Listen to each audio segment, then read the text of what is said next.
gochuun dagatana warra subscribe goon isin jenna egaa sa'aatii keenya wajjin deemuudhaaf ifa mee yaadota abiyyi immoo achirra deebisee irraa haa kaanu yaadota achirratti isaan deebisan keessa jalqabu moo beektaa yeroo walgahii kana taasisan warra isin warri amma yaada asitti keessa taasisaa ta'u warra asitti hirmaatan kun warra dhufeefis warra hin dhufneefis jedhee jecha akka itti giddu galeessa godhadhaati yaada kaasaadhaan isaanis yaada kaasanii akkuma amma haasaa turre kana gaaffis tokko tokko gaggaafataniit irra caalaa dhimma nageenyaatiin nageenya biyya keenyaaf haa ta'u kan isaan haasaa turanii achirraa immoo isaanis yaada kennaniif ni jiran jechaadha. Qabeenya saamame gubbaarrattis akkaataa deebuu danda'uuf akkaataa warra deebuu dandeenye mee kana wal qabsiisii yaada abiyyoo akkamitti hubatta? Gaariidha. Maalinni isaanis amma haa galateeffatan malee rakkoon qaban jechuu miti. Dhuguma bakka garaagaraatti rakkoon ni jira. Rakkoo bulchiinsaatu jira. Rakkoo sirnaa miti. Isaanis rakkoo sirnaa ni manne. Rakkoon bulchiinsaa garuu ni jira. Qabeenyi keenya kan amma dura kan dargiitiin saamame kan nuuf hin deebine jira. Amantii Ortodoksiif kan deebi'e ni jira. Amma dura ifatti argineerra. Keenya garuu nuun deebine. Fakkeenyaaf kaarraa qoree asuma magaalaa Finfinnee keessa. Dasee keessa. Jimmaa keessa qabeenya keenya nuun deebine ni jira jedhan. Bakka awwaalchaa dhabnee rakkachaa jirra. Kun anis personaalii qabatamaan kan hin beeku jira. Waan miira namaa tuqu waan baay'ee jira. Kan amma anuu kaasuun barbaadu malee rakkoon awwaalchaa bakka awwaalchaa dhabu amantii Pirotestaantii keessa akka malee jira jechuudha. Gama biraatiin amantoota kaaniif mootummaatu kaareetiin kennaa ture bara duris siisoyyuu fudhataa turanii. Kun beekamaadha. Inni kireessu fooqii ijaaranii mooraa babal'aa yuunivarsiitii caalu qabataniiti jiru. Seera Itoophiyaa keessas wanti kun hin jiru. Abbileen NGO'n tokko lafa hanga kanaa qabachuu qaba ka jedhu hin jiru. Kun gara fuulduraatti waan barbaachisu natti fakkaata. Siigalee. Kanaaf rakkoon kun amantii warra wangeelaa keessa qofatu hin ta'in waaqeffataas yoo ilaalle hin qabu bakka awwaalchaa jechuudha. Waaqeffataa warri Ortodoksii illee yoo geesse hin awwaalan hin kennaniif bakka. Inumaayyuu kan waaqeffataa tarii gara fuulduraatti yoo bifuma kanaan amantiilee biraa akka waaman isaaniinis yoo waamu ta'e walumaan kan laallu ta'e ammarraa garuu kan itti yaadamu ta'uu qaba jedhee yaada wanti kuni. Bakkee garaagaraatti immoo kanneen akka Silxee Alaabaa Affaar keessatti immoo inumaayyuu sirna kana keessa faallaa sirna kanaa ta'uun sagaduu dandeessanii irratti cufanii qabeenya isaanii saamanii ugguranii warri irra jiranis ni jiru jechuudha. Kana mootummaan quba qabaatee akka fala itti godhu kaasanii turanii. Kan biraan Prime Minister asirratti kan kaasanii qabu. Wanti isin kaastan kun wanti isin gaariidha jettanii ittiin galateeffattan kun dhugaa dubbachuuf yoo ta'e baay'ee isaan argine isinii wanta hojjechaa jirru waan baay'eedha. Siigalee baay'ee isaa hin argine. Fakkeenyaaf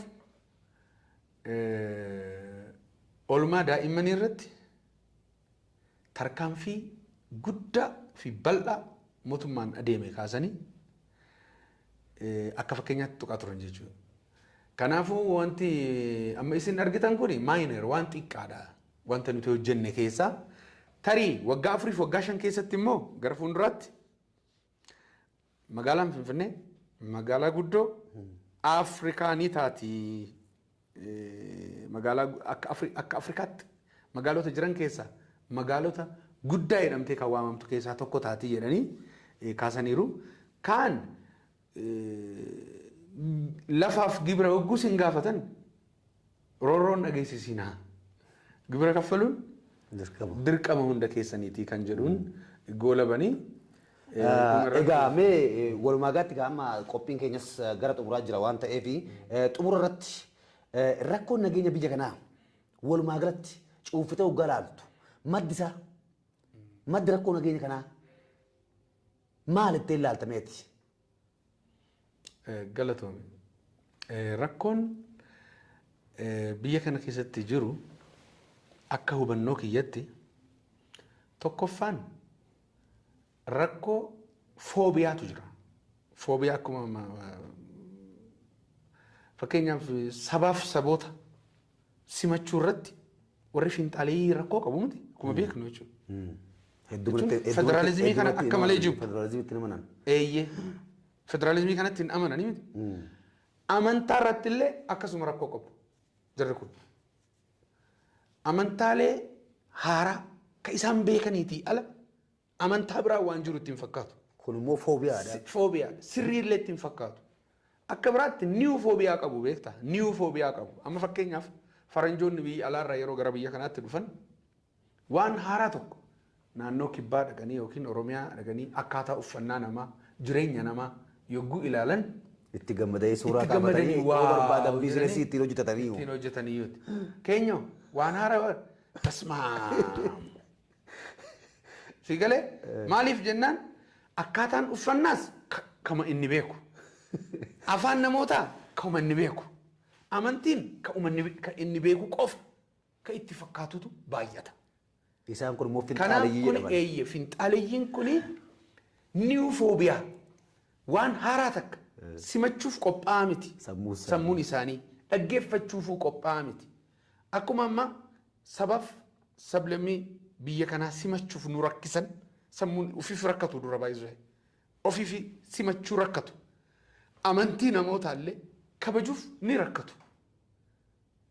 Kun rakkoo guddaadha biyya kana keessatti.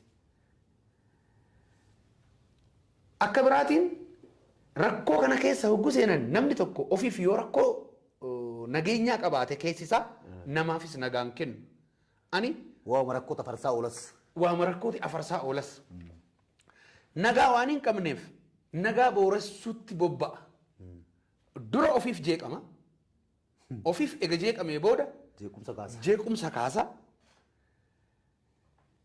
Ammas immoo maal odeessa afaaniin rakkoo nageenyaa odeessa.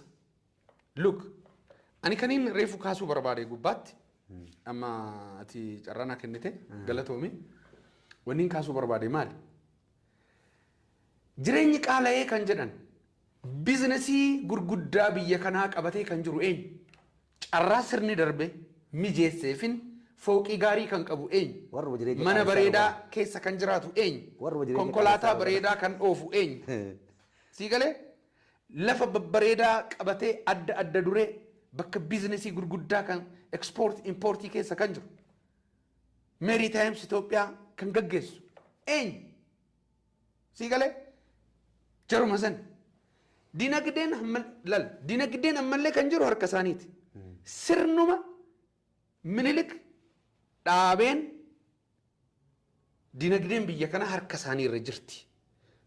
Ganaa carraa warri argate hojjetee buluuf warri carraa argate har'a socho'aa jira ganaa carraaqaa jira. Akkamumatti jarri kun akka keenyatti dinagdee qabataa. Jedhaniiti immoo nu qofa qabachuu qabaniiti. Foobiyaa jireenyi qaala'ee foobiyaatu sarrakkisaa jecha. Kanaaf monopolaayiz godhanii waan hundumaa of harkatti qabanii jireenya kana kan qaaleessaa jiru isaanuma mataa isaaniiti. Rakkoo kanas kan afarsu isaanuma mataa isaaniiti. Kanaafuu reefu kan isin jechaa jiru siidaa Minilik qofa miti. Sirni sun ammallee ni jira. Jaalannus jibbinus sirni sun ammallee ni jira. Hambaa sirna sanaatu har'allee mootummaa uummataan filame kana rakkisaa jira jechuudha. Mootummaa cunqurfamaa reefu abiyyiin kan kaasne dhiiga cunqurfamaatu abiyyiin 4 kiiloo kaa'e. Sii galee ilma cunqurfamaati innis qabsaa'ee akka warqiitti qorameeti bakka kana gahe namni kun. Sii galee barumsas barateera. Ekspiriyaansii gama hundaan inni qabu ni beekta. Sii galee kana hunda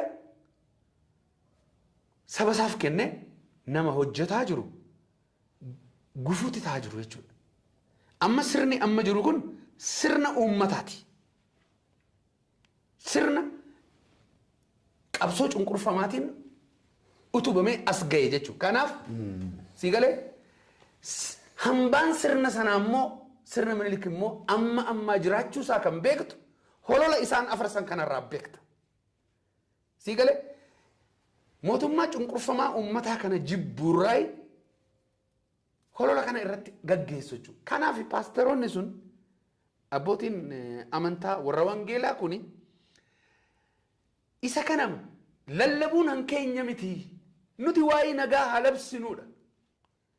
hojiin nuti ambaasaaddara nageenyaati. Waa'ee nagaa haa labsinu, waa'ee nagaa haa hojjennu. Yoo waan biraa haasofna ta'e nutu qooda jara isaaniif qacaramnee hojjetaa jirra jechuudha kan jedhu. Akkasii galatoomii ifaa sa'aatiin keenyas xumuramaa jira waan ta'eef egaa daawwattoota fi dhaggeeffattoota Alfishaatiifidha sagantaa keenya xiinxalaa guyyaa har'aa asumarratti xumurree jirra. Sagantaa xiinxalaa guyyaa har'aa wajjin kasi wajjin ture ana Magarsaa Duriitii fi waa'illi kiyyas ifaa gammachuuti. Haga sagantaa biraatiin wal arguutti nagaan turaas ni jenna.